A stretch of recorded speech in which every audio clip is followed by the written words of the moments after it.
What is abortion? Abortion, as I understand it, is the intentional ending of the life of a child in the womb of his or her mother. Okay.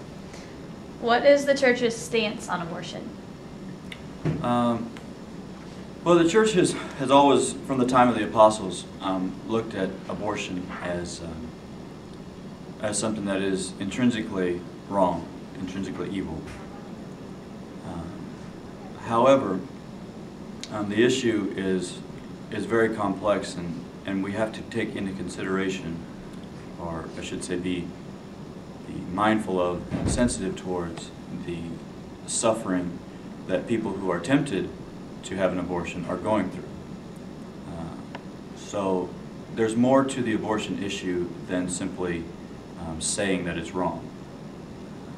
I think the church is doing a good job with things like Project Rachel and Project Joseph to help people who have gone ahead and had, unfortunately, had abortions to heal and to show that Christ's mercy extends to everyone, and that there's nothing we can do that's so bad. Anthony Zigarelli, if you're in the building, please report to the main office.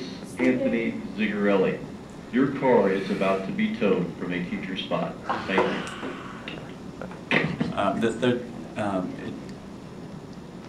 It's important for us to remember that there's nothing we can do that's so bad that that Christ's mercy won't be given to them.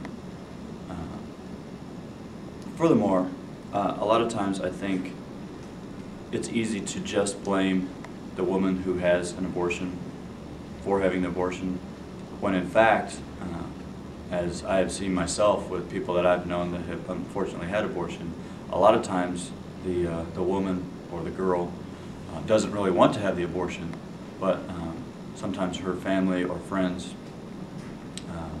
put pressure on her to go ahead and go through with it, and so it's very sad. And so the reason I say all that is because I think it's tempting for people to oversimplify the problem and to just call it a sin and move on, because that's not going to help. It's not going to help solve the problem. Anyway, the church's stance on abortion, something that some people don't realize, or a lot of people don't realize, is that the sin of abortion is a sin that carries with it the weight of what is technically called in church lingo, in canon law, excommunication latae sententia, I believe is how it's pronounced. My Latin's not great. But what that means is automatic excommunication for anyone who, for the doctor who performs the abortion, or whoever performs the abortion, for anyone who encourages the woman to have the abortion as well is automatically excommunicated if he or she is Catholic, and for the woman herself if she chooses to have the abortion. So everyone who is involved in achieving the abortion would suffer the penalty of automatic excommunication at that time. However, thanks be to God, the priest in the confessional, any priest, has the power to readmit someone who has participated in an abortion in any way to the church during confession.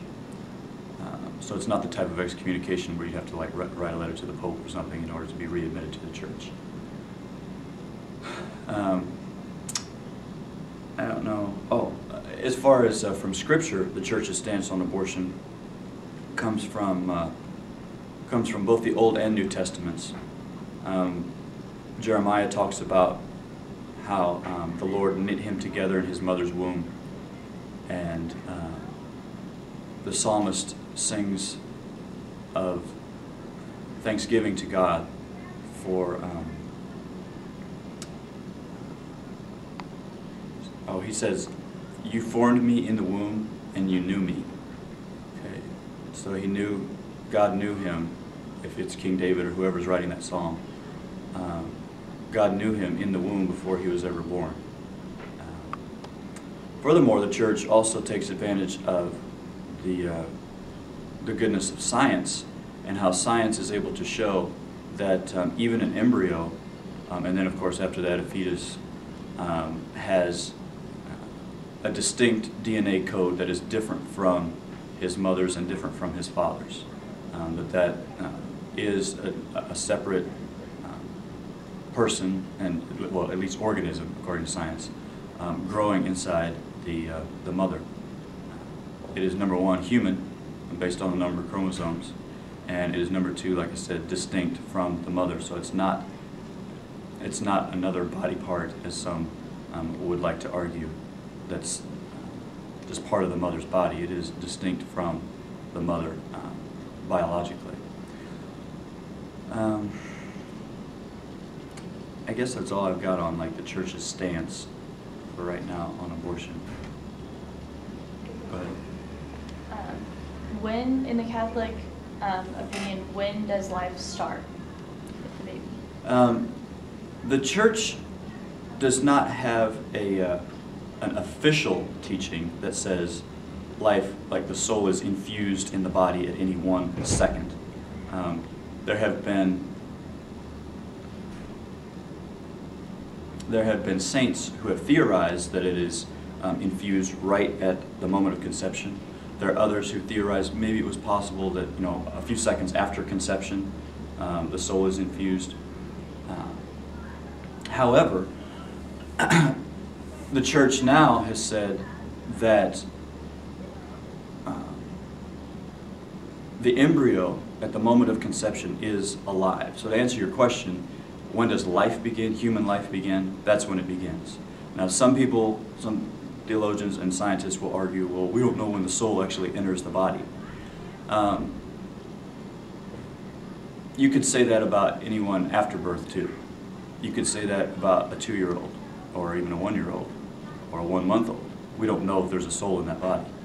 So you could come up with hypothetical arguments that you know, kind of try to chip away at whether or not that's a human being, but it really doesn't prove anything. Because if we don't know whether, if we were not to know whether someone had a soul inside them, that still wouldn't justify killing them. Furthermore, I think it's safe to say, even though I don't know that the Catechism says this outright, it might, it's safe to say that if an embryo is alive, which the church does teach an embryo is alive, then it has to have a soul in order to have life, because the definition of death is the separation of the soul from the body. So you could argue that maybe the church does teach it, but not explicitly. It's implicit that the soul is already infused in the embryo because the church says the embryo is a human life. Another interesting topic that comes up when we're talking about when does life begin is that that is a person, because personhood is an argument that comes up in the Supreme Court, not just with abortion, but also with slavery over a century ago. For example, the Dred Scott decision, which said that a slave was property and not a person. You know, that's not really the question you asked me, but I think it is relevant to discussing when life begins, because if it is a human life, then it is a human person. And so, you know, I think that's relevant. Anyway, was that clear what I said about how life does begin at conception? But there are some theologians and scientists who want to argue that maybe the soul isn't infused right at that second. And what I'm saying is that doesn't matter, number one, because if you're not sure someone is alive or not, you shouldn't kill their body. You know, if you're in doubt, and when in doubt, don't kill the body. And number two, I think it's implicit in church teaching that the soul is infused instantly at the moment of conception because we call the embryo alive. Okay. You're flashing. Yeah. Is abortion ever justified? No, it's not, because we can't use, even if someone were to have somehow good intentions after the abortion, we can never use an evil or an unjust means to get to a just end or a good end. So even if there were a situation where someone might try to justify it by some good end or goal that would come out of having an abortion, that still would never justify it. Yeah. So, pretty simple answer, but no.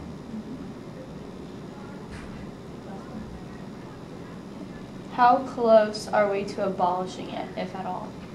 Well, in this country, the beauty is, I think, that we're always close to abolishing it because of our the way our government system is set up in this country. One of two things would, or one of two paths would ultimately have to happen. Now, a lot would have to happen before either of these things transpires. But in order to abolish it, either a law would have to be passed through Congress and then be signed by the President and then be interpreted as constitutional by the Supreme Court. Or, as I understand it, and I'm not an expert in, the legal system, but if it were to be abolished in this country, the other option would be for a trial stating that, where the plaintiff would state that the Roe versus Wade decision was unconstitutional, basically, that could also somehow reverse Roe versus Wade. However, reversing Roe versus Wade wouldn't necessarily abolish abortion, because all Roe versus Wade did was it took the state's ability away to say abortion is illegal. So if Roe versus Wade were simply overturned, then the responsibility would go back on the states. You know what I'm saying? So it wouldn't necessarily make abortion illegal across the country, because an individual state could then come in and say, well, we still want abortion to be legal in our state. So it wouldn't necessarily fix the problem if Roe versus Wade were simply overturned. But like I said, I think abortion is always close to being abolished in this country. You want me to go into more detail as how that could maybe happen? If you would like, if not. Well, I guess we got a minute or two, but I think that one thing that has to happen is an overall increase in holiness in the culture. Because I don't think that abortion is just something that all of a sudden pops up in a society. I think that it is the result of, it's more of a symptom of a deeper problem or deeper problems. And so I think an overall increase in holiness in our culture would eventually help lead to abortion being abolished and lots of other good things happening too in our culture. So, prayer and fasting, almsgiving, care for the poor, all those things I think will help lead towards the abolition of abortion. Whoa, that's really good.